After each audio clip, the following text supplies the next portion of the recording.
Welcome to New Possibilities. I speak truth to power without fear. African American actor Nate Parker wrote, directed, and he stars in an upcoming film entitled The Birth of a Nation.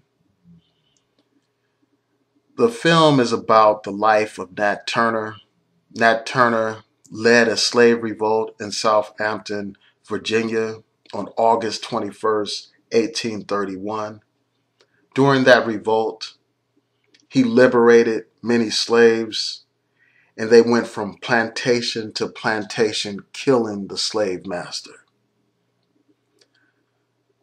50 whites were killed during this revolt, and in retaliation, white mobs randomly killed black people. They killed 200 black people. Many of them were not involved in the slave revolt, but it didn't matter to these hateful white people. They had to retaliate in some kind of way. So they went around just killing random black people in response to the rebellion. Eventually, Nat Turner was captured. He was captured 2 months later. He was hanged. He was flayed, beheaded, and quartered. And for those who don't know, flayed just means that they actually skinned this brother, ripped his flesh off. They quartered him, which means they cut him into 4 parts, and they beheaded the brother to make him an example. An example, they tried to use him as an example to terrify black people, to make black people fearful of even thinking about rebelling against slavery. And also in response to this revolt, they imposed laws banning slaves from receiving education and even free blacks from receiving education. And also they banned slaves and black people from bearing arms of any sort. So I just wanted to take time to congratulate this brother Nate Parker for bringing the story of Nat Turner to the big screen. I can't wait to see this movie. I look forward to it. And this movie has received a lot of praise. It premiered at the Sundance Film Festival. During the premiere, it received several standing ovations. And there was a scramble to purchase this film. Eventually, Fox Searchlight purchased the film for $17.5 million. So it looks like this is going to be a great film. I can't wait to see it. But before I go, I want to talk about a debate that's going on about the film. I read a couple of articles about this issue. The first article I read was in Jezebel. And that article is entitled, "I'm So Damn Tired of Slave Movies." And this article essentially talks about how often African Americans are praised when they participate in these kinds of films, when they participate in movies about slavery or movies about other forms of violence against black people. Those types of films are deemed as important and good by white people. And the author of the article basically wonders out loud whether or not these films receive such praise because white people like to see black people as subservient. Also in this article, the author points out how often these slave stories are told from the perspective of white people.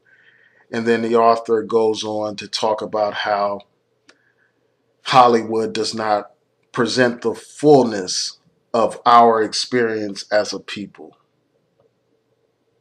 Again, films about slavery and violence against black people, those films receive praise and attention, and other types of black films are neglected.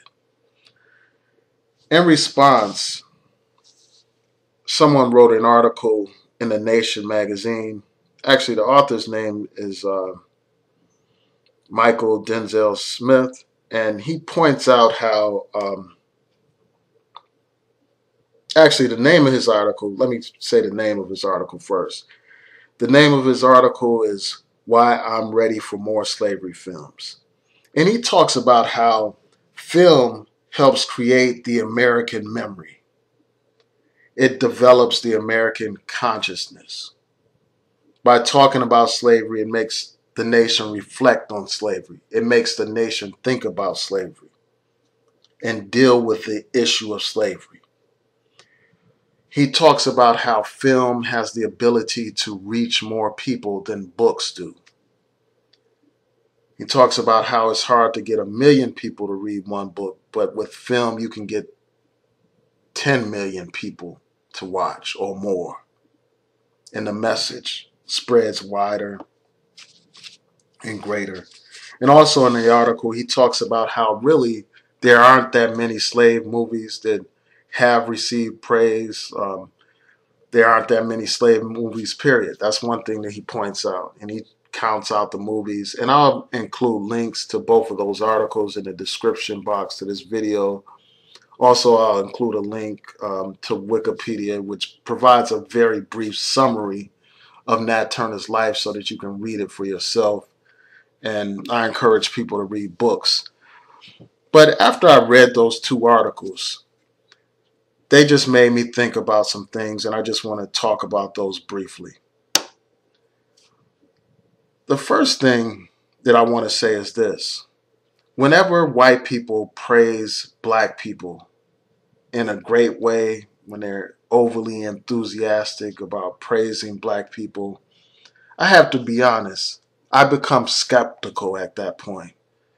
I wonder, why are they praising this black person?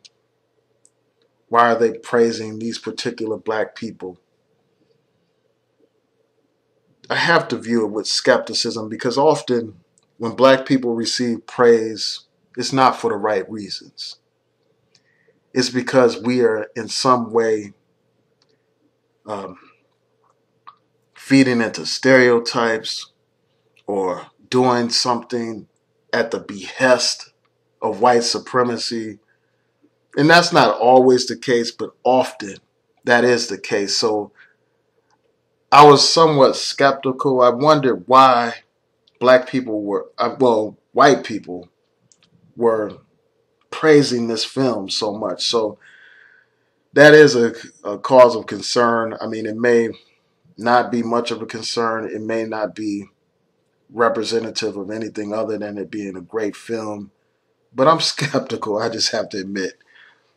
Um, and also, just in reading about this movie, I just wonder why Fox decided to purchase this film. When you look at Fox News, when you look at the people who own Fox, when you look at their racist agenda against black people, you have to ask yourself, why are they purchasing a film about black people rebelling against slavery? When you look at Fox, a network that features racists like Bill O'Reilly, racists like Sean Hannity, and a host of house Negroes and bedwenches who get on their Fox News programs and degrade and attack black people. When you look at Fox and you see all this stuff going on Fox News, you have to ask yourself, why would they purchase this film? Why would they purchase it? So those are just questions that come to mind as I read these articles about this movie that's coming up, Birth of a Nation. Now, with respect to the whole issue of whether or not there are too many slave movies or whether or not I've had enough of slave movies, I'll just say a couple of things. First of all, I do believe that we need more diversity. We need more variety in the types of films that are presented about black people. We need films about African kings and queens. We need a film about Mansa Musa. We need a film about Nzinga. We need a film about Haile Selassie. Why don't we have films about those kings and queens? You have films about Egypt. And in these films, even though the first dynasties in Egypt were black African dynasties, despite all that, Hollywood constantly depicts Egyptians as white. We need films about those Egyptian kings and queens. And we need to have African people play the roles in those types of films. You had a film that's either coming out or came out about Egyptian mythology, Egyptian gods and goddesses. And they had white actors playing these roles. So we need more diversity. I mean, there is no reason why African gods and goddesses are depicted as white. There's no reason why African kings and queens have to be depicted as white. But when it comes to slaves, they don't have any problem presenting us as slaves. I even read about how Michael Jackson, the king of pop, is now being played by a white actor. So yes, we need more diversity. We need more variety for black actors. Where are the films about black inventors, black scientists, black doctors, black geniuses? Where's the film about Imhotep? Where's the film about Marcus Garvey? They always give us Martin Luther King and I Have a Dream and Let's Love White People. They give us those kind of films. But where are the films about Garvey and other black nationalist type leaders? So yes, we need more variety. But I don't think that we should eliminate films about slavery. In fact, I think, I agree with the author of that article entitled Why I'm Ready for More Slave Films. We need to have more films telling people about the experiences of our people.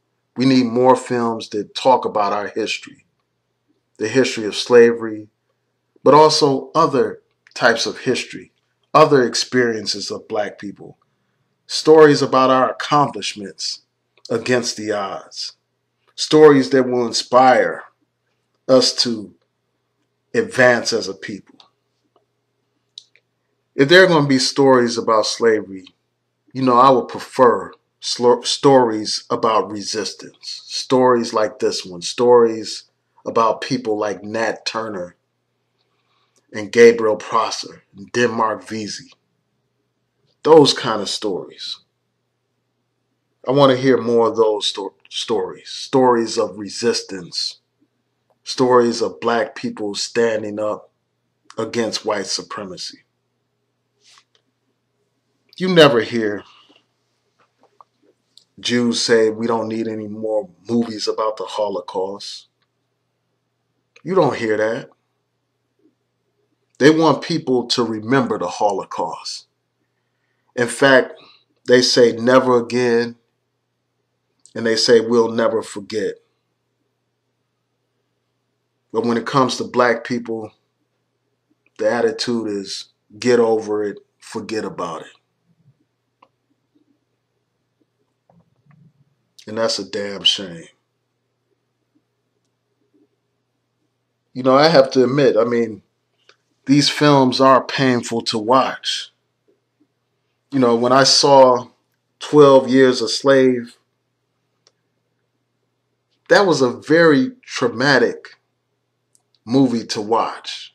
Just to sit through that movie for 2 hours was very troubling and painful. And as I reflected on the pain of just watching a film for 2 hours, I couldn't help but imagine the type of pain our people endured during slavery. The world needs to feel our pain. And as was pointed out in the Nation article, when stories about slavery are not presented to the people, people eventually have the attitude that slavery is not worth discussing. They have the attitude that slavery is ancient history. So when people speak of reparations, often they are perceived as being delusional. Often the idea is perceived as being ridiculous, despite the fact that all these other people have fought for reparations for their people and they actually received reparations. Whether we're talking about the Jewish Holocaust, whether we're talking about the Japanese who were held in internment camps. So yes, these types of films are necessary to shape our consciousness. And we must be the ones to write these films, to produce these films, to finance these films. We need more Nate Parkers and less Quentin Tarantinos.